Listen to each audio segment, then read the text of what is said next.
முகத்தை சுளிக்கத்தான் செய்கிறார்களே தவிர தாய் நிச்சயமா நடுவர்களே, அப்பதான் முக்கியமான முதல் மந்திரியிடமிருந்து தன்னுடைய அழைப்பு வந்தது போல காதில் வைத்துக் கொண்டு நடந்து சென்று கொண்டே இருப்பார்கள் நடுவர்களே. நடுவர்களே, இந்த நாட்டோட கலாச்சாரத்தை கொடுக்கிறது கள்ளச்சாராயம் இல்லை நல்ல சாராயம். இந்த நல்ல சாராயம் எப்படி இந்த தமிழர்களுடைய வாழ்க்கையில இந்தியாவோட வாழ்க்கையில குடும்பங்களை எப்படி சீரழிக்கிறது என்பதை நம்ம இங்க கவனிக்கணும் நடுவர்களே.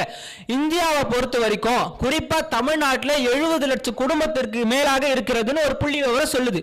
இந்த 70 லட்சம் குடும்பத்துல எத்தனை பேர் ஆண்கள் எத்தனை பேர் பெண்கள் அப்படின்றத பாக்குறது காட்டிலும் எத்தனை பேர் இங்க கஷ்டப்படுறாங்க, எத்தனை பேர் குடும்பத்துக்காக உழைக்கிறார்கள் என்று கணக்கெடுத்தால் நிச்சயமாக இங்க பெண்கள் தான் முன் வந்து நிற்கிறார்கள் நடுவர்களே.